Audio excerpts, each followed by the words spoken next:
may not call it MOA. In Europe, they may not call it MOA. They will call it only as financial charter. Moment you look at the financial charter, you know why what are the products, why the company is formed, what is the main line of activities, and then you relate back. Okay, now I know the segmental reporting. Now I have seen the products. Okay, these are the products where I think it's a core focus. It is, thank you for nodding, it is the financial charter which defines what is your core income. I face this challenge again. Many a times you would find, right, many a times you will find that statement does not come, and my problem is, again, let me repeat. It's a slightly different problem, Prasanna sir, which I think you are also facing, I'm sure. Many a times we are identifying targets and we cannot go to the target asking for right information, because we are not supposed to go back and tell him we are identifying him. In such a case, please go down, approach what is known as ROC, Register of Companies, and look at their financial charter, and you will get to know what is their financial charter. Before I take Vishwanath sir's question, which is again a pleasure, always a pleasure, please note, and this goes to every single individual sitting out here, right? Even in India, I'm not sure you're aware of this, even in India, results of private companies are available at ROC's website. Please get this straight and clear. Even if it is a private company, it is available on ROC's website. Many of you all are not aware of this change. This change has happened. You will not get results of partnership firms. You will not get results of proprietary firms. But if you are a private limited company, definitely a listed company, as sir said, but even उसमें तो है ही है listed company में, even if you are a private company, just go on to ROC's website. So like in your case, I can just go to ROC's website, take your code number, ask for the results. We will get only what they have filed. It may not be very, right. It may not be detailed is correct, sir. More importantly, right, it may not be that, I hope, I'm not being sarcastic, but I want to convey something. It may not be a true picture, but whatever they have filed, you'll get an idea, right? And then you apply your ratio. Sir, it's very simple. Then we know that in this industry, normally only 60% is shown. So you look at that size and you know, okay, this is 60%. What would be the entire business? You get an idea about it. So you put up your hand again, please. Yeah, it wasn't a question, but Please. I just wanted to add a point here. This financial charter was the thing that brought problem to my erstwhile company, Satyam, and it was diverting its funds to me. So investors were questioning, if your core business is IT, why are you investing so much in your real estate? Thank you. Thank you very much. Thank you for that observation.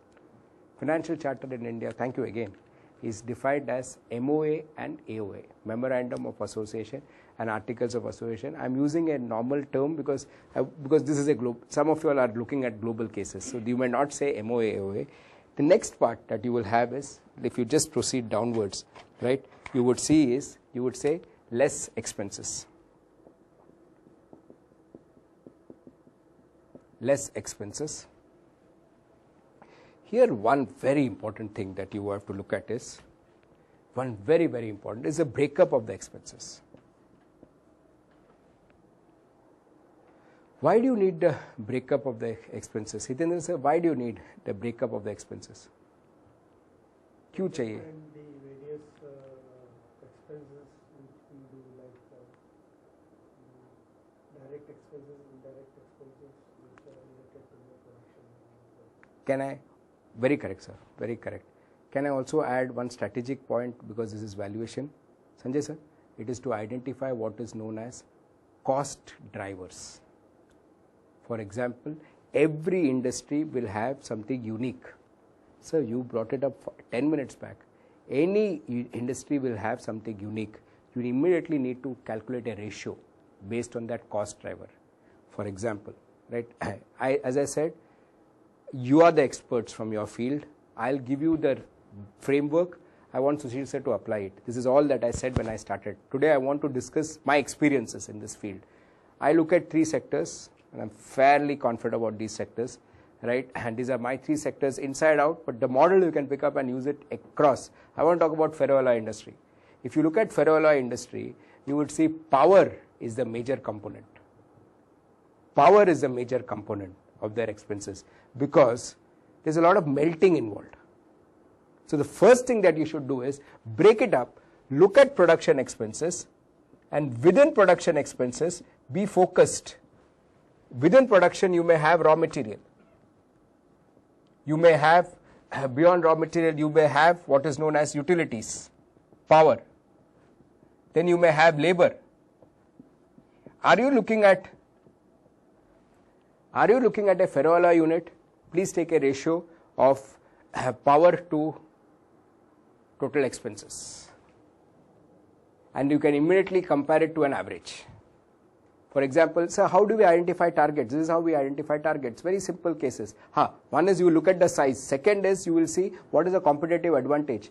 When everybody else in the industry is having 70% of their cost as power, here is one unit which has only 55% of their total cost as power. That means there is some cost driver that the colleague has been able to really optimize. What has he got? Oh, he has got cheap power access. How has he got this cheap power access? Maybe because the unit is enjoying some subsidy.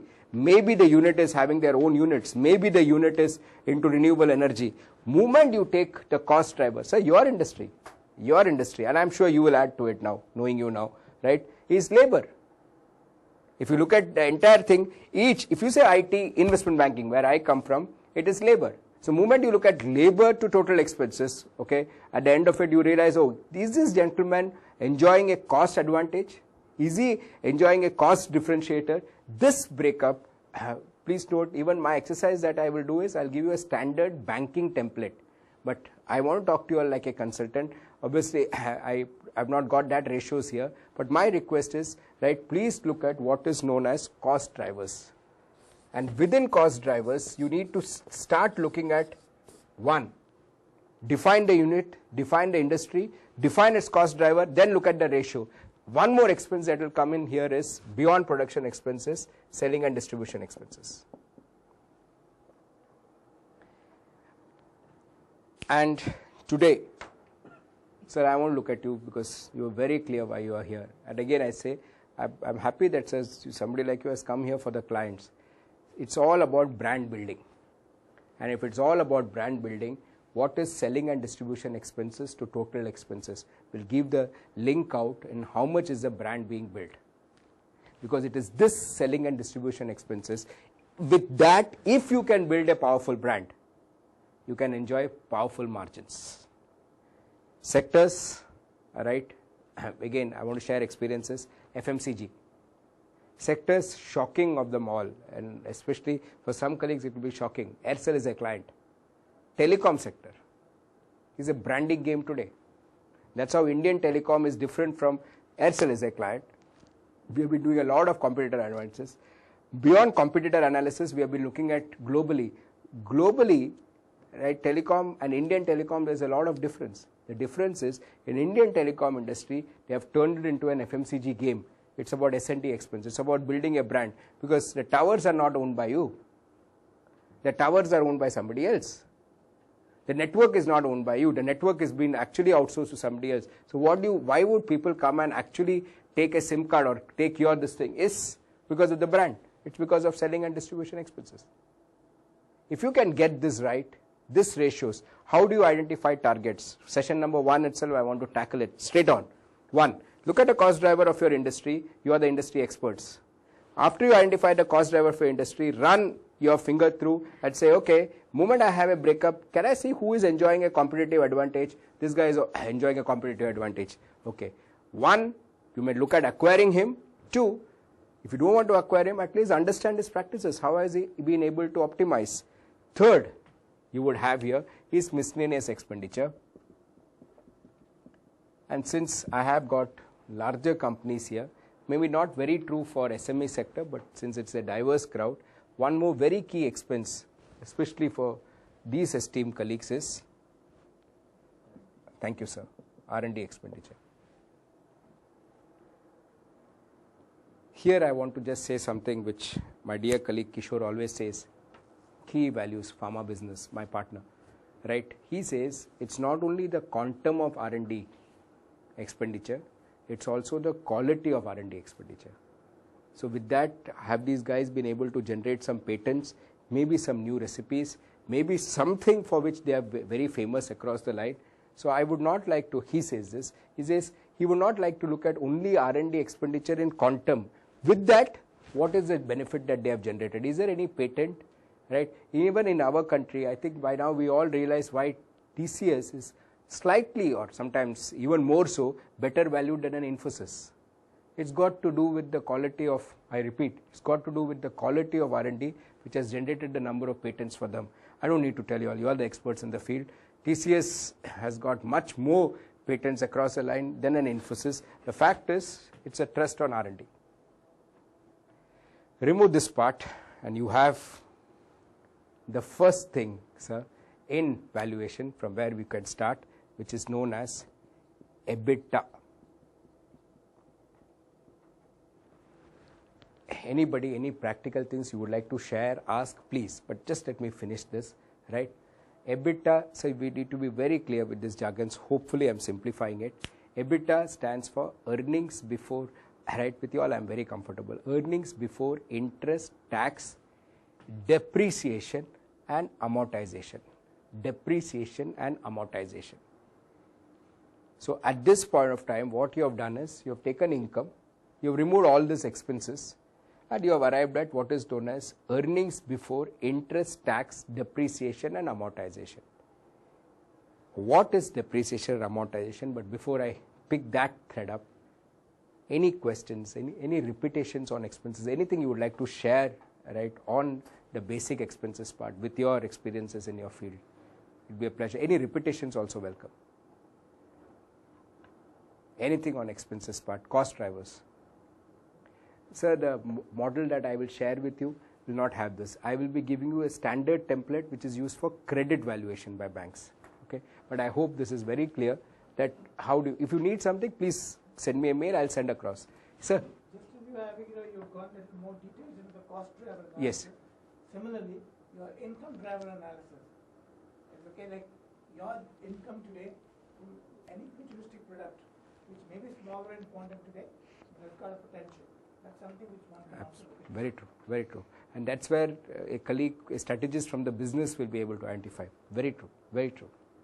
Absolutely. So, and that will define, very good comment, sir, that will define your projections. Any repetitions? I hope I am communicating to everybody. I need to respect every individual's time. Right? Sir is comfortable. Others, I am very clear. What is depreciation and amortization? I'll continue with your permission. Thank you, Prasanna sir. What is depreciation and amortization? Very simple, right? A depreciation and amortization, let me just try. I think Sanjay sir is with me. Sanjay sir, what is depreciation and amortization? No, you come across fairly good, sir, I'll tell you. Right? What is depreciation and amortization? Depreciation is when you lose value of your fixed asset over the year. Due to wear and tear. Mr. Pillai would also say he's a finance person. I am a finance person. I would say it's also due to passage of time. Obsolescence. Thank you, sir. Thank you very much. Vishwanath sir, I may not even use it. But if I buy a car and after 9 months I try to sell you that, you will not give me the same value for the simple reason 9 months have passed. This is the key part of depreciation. The fundamental thing in depreciation is it is what is known as, it is a non-cash expense.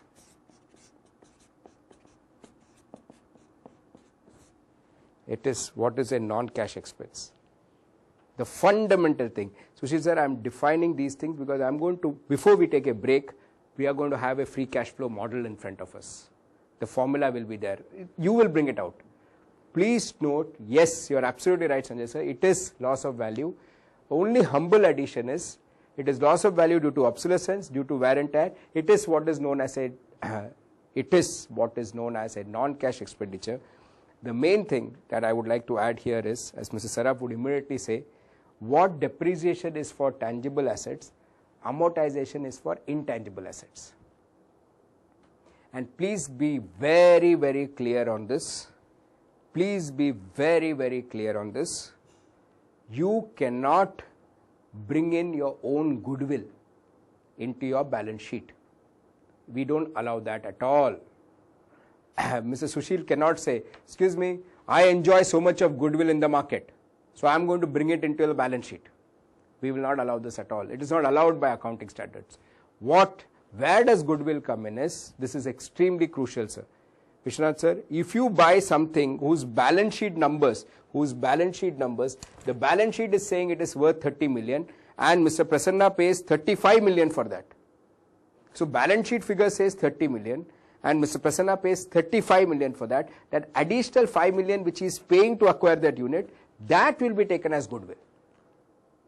This is a fundamental thing that I want to tell you. Goodwill is not your goodwill.